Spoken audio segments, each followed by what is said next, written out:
of take us home here with just you guys' additional questions and maybe and even kind of for us too, like we can just kind of talk back and forth as well. Obviously pretty cool on kind of taking this all home, right, where we've got the ethanol side of things on corn, we got the biodiesel, renewable diesel side on the soybeans, and to where this market can go of using these products as feedstocks for SAF or for fuel themselves. But I don't know, I'll just let maybe you guys open-ended, any opening remarks from what you've seen here today, or your take or your message as you sit here. Go ahead, Paul. Yeah, I'll start. I think for us, it's clear that there's a future demand for more lower carbon fuels, and there's a lot of different ways to get there. And I think this is a tremendous opportunity for agriculture. And how we get there isn't clear. I think we've kind of said that a few times earlier, but that's the direction we're going. And so I think it's going to take a lot of partnerships, a lot of hard work, but that's the direction of the future. Is lower carbon fuels is going to be here, and just the path that we take is going to be interesting. Tom, your thoughts on the day and all this? Yeah, I agree 100%. It's just going to take a lot of work. Obviously, we're real excited about the future. I mean, at Siouxland, it's one thing that we focus on daily is keeping our CI low and looking at any way possible we can lower it. And if this 45Z comes to be and we can work with the producer to lower our carbon even more, we're definitely going to move forward with it. So to me, it's the big thing's going to just be people are going to have to be willing to change. So. Astri, your thoughts or anything else? Obviously, you just give us kind of your message, but any other kind of take from it? What about the rest of the stuff you've heard from throughout the day too, or any take on any of that? Yeah, thanks. I think today has been great. I mean, first off, this is amazing. One thing that, to your point, the world is changing, and you can either be constructive or let it be constructive and go with it and try and meet it where it's at, or you can run away and let it be disruptive, And I think the fact that we're all here today is we don't know at all, and we won't, but we're trying to be constructive, and I think that is going to go a long way. And this is Astri's first time being in Iowa, so again, welcome. I love it here. Also, we were talking, Carolyn was saying that we need to take you up on like one of those trips out of the country. So here's my idea, okay? So here's my vision for the future. Now, we're talking about all these tax rates, all this stuff. We don't need that. Here's the plan, and this was Carolyn's idea, I'm just elaborating on it. If we need a Continuum trip, right, and we'll take some farmers here too. We'll have to have some kind of a drawing or a prize or something. And we're going to figure out, we're going to produce the low carbon crops, we're going to produce low carbon ethanol and HEFA, we're going to convert that into the sustainable aviation fuel, and we're going to do a trip, and it's going to be really far away, so we're going to need a lot of fuel, and we're going to have a lot of people to go on this big trip where it's all super low carbon, where it's like a fly-in from the farmers and the producers that made the fuel, with Southwest Airlines flying us like to the beach somewhere, where we can like go and I'm liking this idea. You gotta talk to me. You can just make it happen yourself. Yeah. I think I can make this happen. Doesn't Southwest Airlines have something of like you have to grant your customers like whatever they want, right? Like the what do they call it? Like the like, spread love kind of stuff, right? Definitely. All right, good. Yeah, then we can have like vodka. All right, well, I'm done with my questions here at the farm. We do have beers at the farm afterwards, just a little plug for that. But anyway, no, so we're going to have to make that happen. Next year maybe we'll report back on the Continuum low carbon flight to the beach. We might have to have the prizes for next year. We're going to have a lot of attendees next year. I really do, just the plug. We do have really great vacation packages right now. And I highly recommend it. It's great. Well, when we get our low carbon ethanol going in there and our HEFA, yes. out on the jet, yes. we'll talk then. Yes. We'll go. We'll take it. Okay. hold just a ton of questions here, and I'll not be able to get them all. But any thoughts on what happens if this 45Z falls apart? Just your thoughts. We don't know the rules yet. We don't know, and I don't know that it'll completely fall apart. But if it basically ends up being just like 40P, where it's the climate smart ag thing, like I don't know what's kind of the doom and gloom story. We'll end on a more positive note, but I don't know, Tom, maybe you can take the first crack at it. What happens if this doesn't really work the way that we want it to? Well, I mean, as far as Siouxland's concerned, I mean, obviously we will continue to move forward and continue to buy producer grain and make ethanol out of farmer corn. But obviously, it's we don't know. So I mean, there is a possibility that this could fall short of what our expectations are, and we're going to have to move forward after that. So. Yeah, I just say, again, I think it just changes the path potentially, right? So lower carbon fuels still matter, maybe in different ways. You have the low carbon fuel standard in California that could potentially bring in ag practices into those calculations. I mentioned the clean fuels production credit that the biodiesel, renewable diesel, and SAF will get, half a SAF, that will be adjusted based on CI score. So just because one program might be uncertain, there's other things that still are concerned about the CI of the feedstock they're using. Yeah, so more beyond just 45Z, and and I kind of mentioned that briefly with the Illinois LCFS. At least some of the initial language that I saw, they were talking about the on-farm side, but. Yeah, I should even expand. I mean, we say LCFS in California. There could be other state programs in other areas. We export fuel to Canada. They have different low carbon programs. So I think there's lots more opportunities than just that. So I don't think we should just focus on that as the only opportunity for climate smart ag. I think that's a really key takeaway that and honestly the whole theme of this whole deal is we're all in because we see it beyond 45Z and beyond just the current verification that we're doing. It's going to be lots of different things there, which leads to our buddy Chad's question from over in Illinois. What is there a future where basically some of the large companies, they just say, well, we're just going to buy the land or own the land or basically take control and kind of force it to happen? It's kind of another doom and gloom thing. Thanks, Chad. But your thoughts on that? I mean, obviously we hear about Bill Gates and some of these guys have a lot of land or some of that impact. Do you see any of that happening or any concern on that, or I don't know, a hot take? Well, that's a big question. I'd say from our perspective, that's not something we're interested in at all. I think good partnerships work when you know what you're good at. You partner with people that know what they're good at, and Chevron's not good at farming. There's no reason for us to be involved in anything like that, but we want to have good partnerships with folks that can deliver us lower carbon feedstocks, and that's where we see the best opportunities. Maybe we'll keep rolling because I got a ton of questions here. I'll crank through. A quick one for you, Paul. The difference between biodiesel and renewable diesel. Yeah, so biodiesel and renewable diesel can be made from the same types of feedstocks. Feedstocks means soybean oil, canola oil, animal fats, used cooking oil, corn oil from ethanol plants.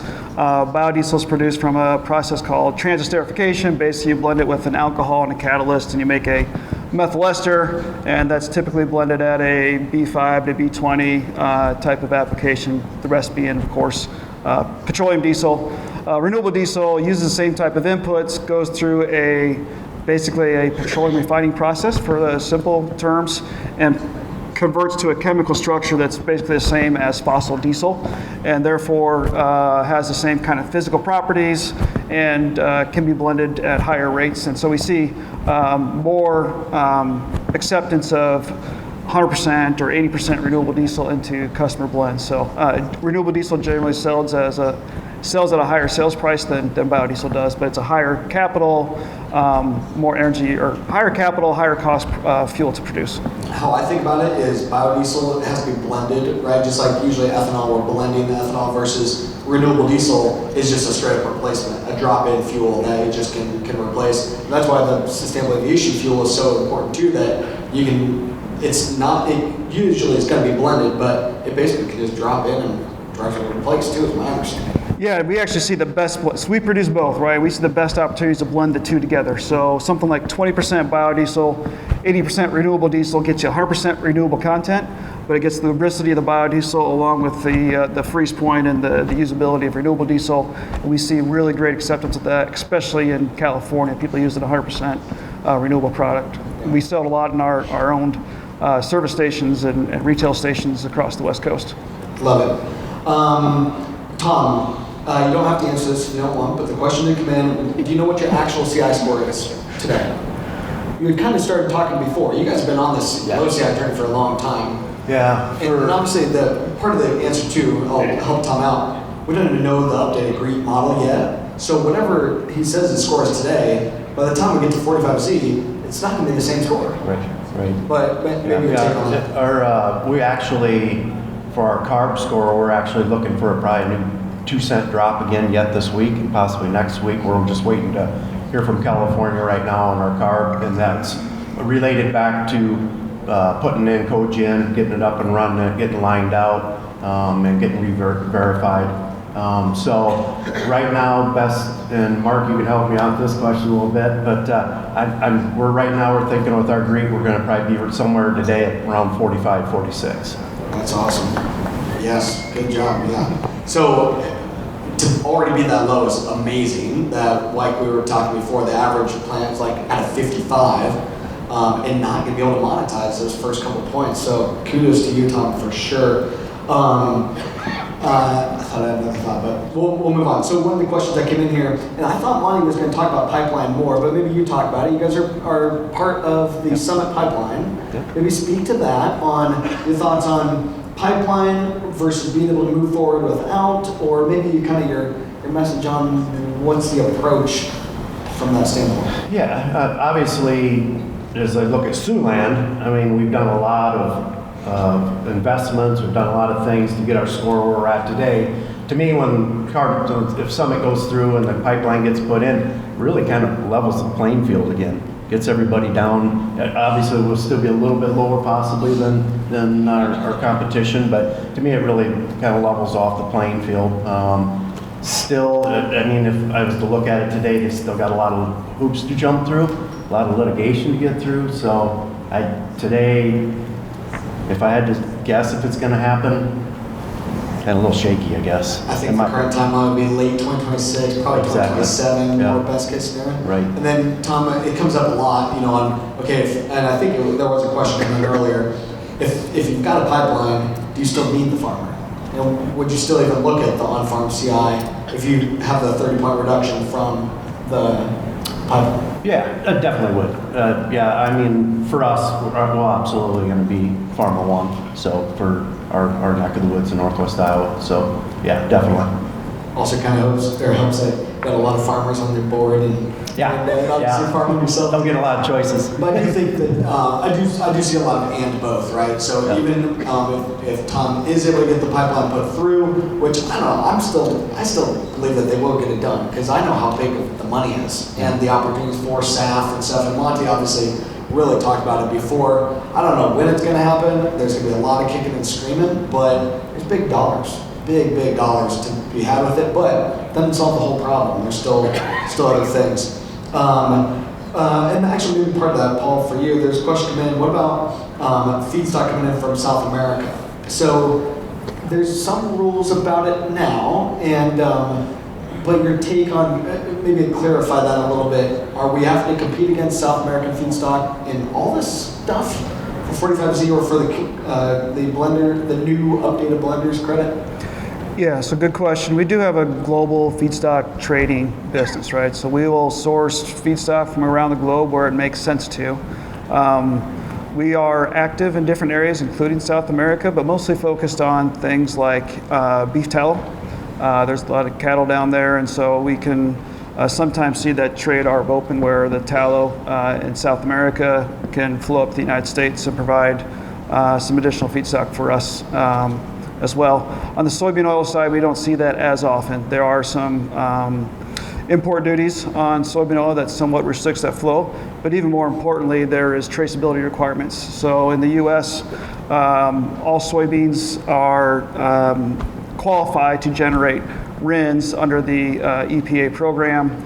In South America, you have to show that the land that those soybeans were grown on was not, a rainforest before a certain year. I can't remember the exact rules, but you have to have a lot of traceability requirements to certify that your soybean oil meets the standards for the EPA program, and makes that import flow more difficult to do because of that additional documentation requirements. I see. Astri, LanzaJet has been using some Brazilian feedstock, but maybe speak to that. Do you see that there's going to be opportunity for U.S. feedstock going into that facility? Maybe answer that first. Yeah, so with LanzaJet's using Brazilian feedstock right now, actually part of our investment with LanzaJet is they are going to be building a dedicated Southwest facility. So they will be procuring SAF specifically for Southwest optics. The second part of our agreement is that they will be tolling our Sapphire ethanol. So in our Sapphire ethanol, we'll be using domestic U.S. corn stover, pending we are able to figure out the supply chain, of course. So our intention with that is to actually help feed the feedstock of U.S. domestic corn stover, U.S. biomass, and help them provide ATJ feedstock through that, or ATJ pathway through that. Them using the Brazilian feedstock right now is to help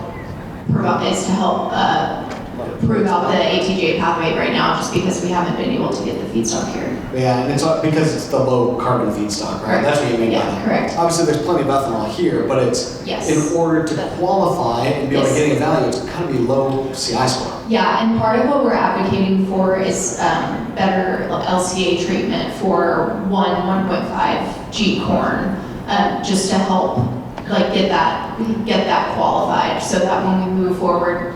When we move forward and get that, hopefully the ATJ process certified, or get it through the certification process, that is able to be a feedstock that's used on different ATJ facilities moving forward. And part of this, for clarification, over the last multiple years, the CI scoring in the SAF space has not been with the GREET model. It's been with the international standards around ISCC and the CORSIA model.